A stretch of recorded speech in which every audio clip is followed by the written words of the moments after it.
안녕하세요. 삶으로 살아내는 선쟁이 성공한 기버 전대진입니다. 오늘 영상은 끝까지 안 보시면 정말 손해입니다. 내용들이 앞과 뒤가 다 연결되어 있기 때문에 스킵하고 뛰어넘으면 이해가 안 될 수도 있습니다. 처음부터 끝까지 반드시 보셔야 합니다. 진짜 이대로만 제대로 여러분들이 실행에 옮기신다면 책 100권 읽는 것보다 훨씬 더 강력하고 여러분의 인생이 완전히 바뀔 거라고 확신합니다. 그럼 시작하도록 하겠습니다. 제가 이런 질문을 받고 납니다. 어떻게 오랜 시간 동안 한결같이 그런 텐션, 열정을 지속할 수 있었나요? 어떻게 하면 목표를 위해서 그 과정 속에서도 행복하고 뛰어난 결과도 얻을 수 있을까요? 지금 내가 하는 일이 훗날에 나에게 의미가 있으려고 하면 어떻게 해야 될까요? 지금 뭐 해야 할까요? 두 가지의 비결을 말씀드리려고 합니다. 첫 번째, 일하기 전에 목적을 먼저 보고 가라. 저는 온라인에서 화상으로 강의를 진행하거나 혹은 비즈니스 미팅을 갖거나 고객들을 만날 때가 굉장히 많습니다. 세상에는 다양한 사람들이 살아가기 때문에 그러다 보면 그 안에서 정말 인내라는 녀석이 굉장히 필요할 때가 많습니다. 제가 평소에도 물론 누구를 만나든지 최선을 다하지만 저도 하루 종일 바쁘다가 밥도 한 끼도 못 먹고 그러면 배가 고파서 힘이 안 날 거 아닙니까? 혹은 일이 너무 많아가지고 바빠가지고 피곤하거나 지칠 때가 있잖아요. 감정과 기분이 처질 때가 있습니다. 그러다 보면은 그러한 부정적인 에너지는 고스란히 상대방에게 전달되기 마련이거든요. 이게 참 조심해야 될 부분입니다. 제가 요식업도 해봤었거든요. 제가 요식업에서 알바생으로 출발했다가 전국에서 찾아오는 맛집으로 성장시키고 성공시켜본 경험이 있기 때문에 이 부분에서만큼은 정말 뼈저리게 배운 교훈이 하나 있습니다. 내 한 번의 실수가 손님에게는 영원히 나를 찾지 않을 충분한 이유가 된다는 겁니다. 아니, 한 명의 고객이 아쉬운 마당에 평소에 100번 잘하다가도 한 번 못해버리면은 그것이 결정적인 실수로 작용하는 거예요. 그렇기에 제가 지금 여러분에게 소개해드리는 이 방법은 평소에도 여러분들의 그 열정을 계속되고 유지되고 지속될 수 있도록 돕는 마인드셋이기도 하지만 동시에 내가 지치고 힘들 때 실수를 미연에 방지해주는 안전장치의 역할도 할 겁니다. 그건 바로 제 컴퓨터 모니터 하단에는 특별한 문장이 있습니다. 그 밑에는 저만의 결심문이 간절하게 이렇게 다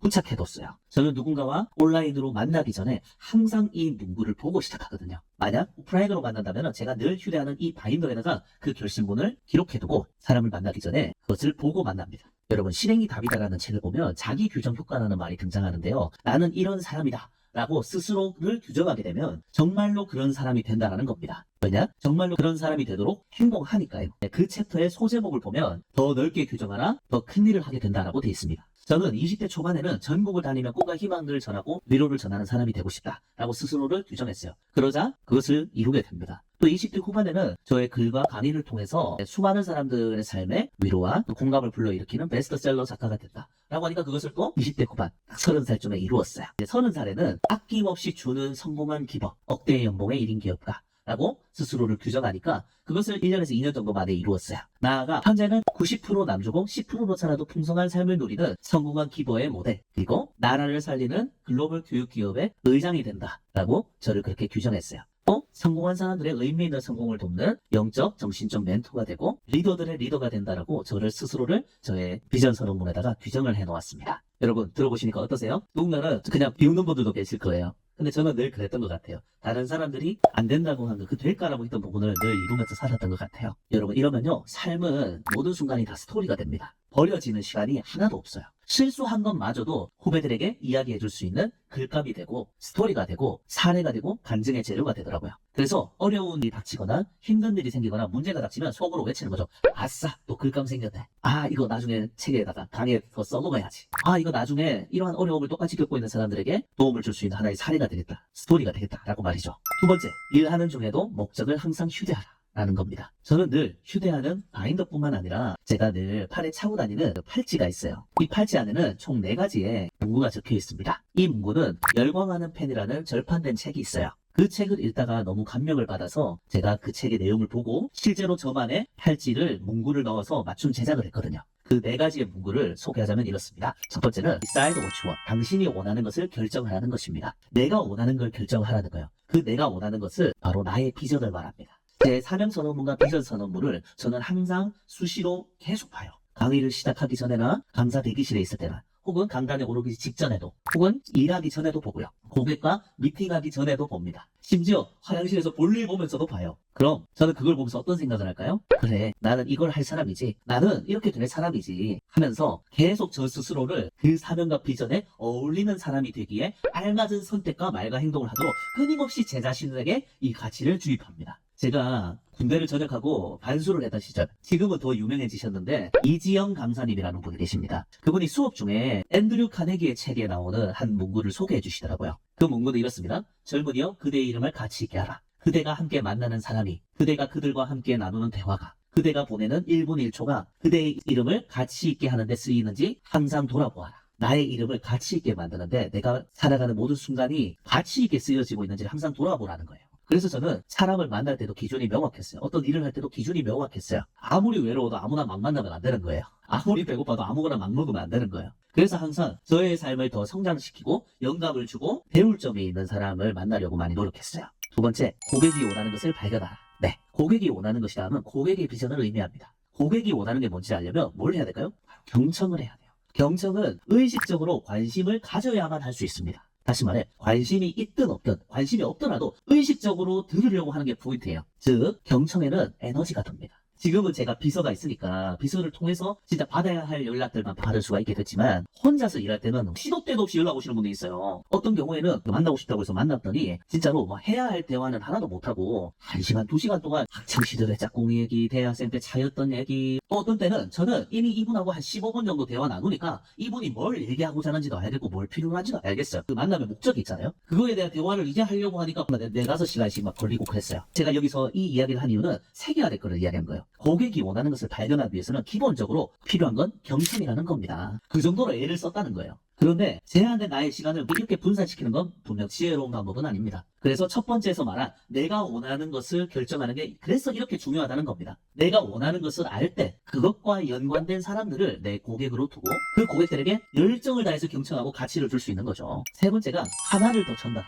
지속적으로 1%씩 개선하라는 뜻인데 딜리버 플러스 원이라고 합니다. 여러분 이것은 뭐냐면 상대방이 요청하고 기대한 것보다 하나를 더 주는 겁니다. 그게 나의 가치를 결정합니다. 저의 가치는요 상대방에게 제가 받은 대가보다 얼마나 많은 가치를 주느냐에 따라 결정돼요. 그리고 또 여기서 중요한 의미는 또 하나 더 뭐냐면 매일 1%씩 개선해 가자라는 겁니다. 매일은 너무 빡센가요? 매주로 바꿔볼까요? 그럼 매주 1%면 1년이면 무려 52%입니다. 지금보다 50% 이상 성장하면 나는 얼마나 더 달라져 있을까요? 성공을 위해서 뭐 노력이 중요하냐, 운이 중요하냐, 말들이 많고 자꾸 사람들이 싸우는데 저는 그냥 심플하게 생각했습니다. 여러분, 내게 돈을 주는 거는 누구죠? 고객이에요. 그럼 고객은 누구에게 돈을 줄까요? 자기가 좋아하고 신뢰하는 사람 아니겠어요? 그 사람의 성품이나 됨됨이를 좋아하고 그 사람이 주는 가치와 상품과 서비스의 효과를 정말 신뢰한다면 돈은 자연히 따라옵니다. 눈앞의 고객에게 얼마나 진정성 있게 대하느냐가 핵심인 것 같아요. 모든 기회와 운은 사람을 통해서 오고 그 사람들의 마음은 그들의 이익을 우선시하는, 상대방의 이익을 우선시하는 저의 태도에 따라 달라지더라고요. 네 번째는 영원한 가치를 갈망하라. 일관성 있게 라는 뜻입니다. 저에게 있어서는 정말로 이 일을 하는 동기가 무엇인지 알고 이것을 정리하며 자기 자신과 대화하는 시간을 저는 길게 가졌어요. 그러다 보니 제가 언제가 가장 행복한지를 알겠더라고요. 그래서 제가 교통사고로 죽을 뻔한 경험이 있었다 보니까 진짜로 인생에서 중요한 게 뭔지를 고민해 보니까 결국 사람들이 제 장례식장에 와서 이런 대화를 하진 않을 것 같아요. 예를 들면 제가 가진 돈이 얼마고 진짜로 얼마를 벌었고 어떤 집에 살았고 무슨 차를 탔는지 그런 얘기를 안 할 것 같더라고요. 대신에 전대진이라는 사람이 얼마나 사랑했고 용서했고 품었고 또 끊임없이 배우려 했고 베풀었고 나누었고 품었는지 또 꿈을 꾸게 했는지 자기들에게 어떻게 좋은 영향을 주었는지 그걸 이야기하겠더라고요. 다시 말해 저에게서 그들이 받은 것, 그들이 저로부터 받은 것, 제가 그들에게 준 것을 그것을 기억하고 추억하겠더라고요. 그래서 그러한 당장의 눈앞에 내 이익에 눈이 멀어서 고객의 뒤통수를 후려치는 것보다는 정직하게 고객에게 무엇이 더 이익인지를 생각하면서 상대방을 대했어요. 그러다 보니까 사람이 같은 심장을 가진 존재이기 때문에 다 느껴요. 그 모습에서 입소문을 내주시고 소개에 소개가 더해졌어요. 그래서 제가 진행하는 기본압이라는 교육이 있는데 그 안에서 거의 60-70%가 기존에 수료하셨던 수강생분들이 소개에 의해서 오시는 분들이 대부분인 거예요. 제가 유튜브를 하면서 도움을 받는 분인데 그분이 이렇게 얘기하더라고요. 여태까지 자기개발 하면 그 얘기하는 사람들 결국은 다 또 돈 버는 법, 월천 버는 법 많은 사람들이 그래서 자기개발에 염증을 느끼는 거 아니겠어요? 그래서 저는 그런 책들을 여러분들에게 읽으라고 이렇게 읽어가지고 그래서 성공할 수 있다. 너 이렇게 살아라. 라고 말하는 또 하나의 잔소리꾼 되고 싶지 않고 살았다를 말하는 삼쟁이 콘텐츠 제작자 기버가 되고 싶습니다. 오늘의 영상이 도움이 되셨나요? 여러분들이 이것을 또 실제로 산중에서 적용할 수 있어야 되지 않겠습니까? 그 적용을 돕기 위해서 여러분들이 좀 해봤으면 하는 것들 제가 이렇게 좀 모아놨습니다. 필요하신 분들은 밑에 고정 댓글을 확인하시고 링크 클릭하시면 됩니다. 네, 끝까지 봐주신 여러분 감사합니다. 다음번에도 더 유익한 영상으로 여러분들께 인사드리도록 하겠습니다. 이상 전대진이었습니다. 감사합니다.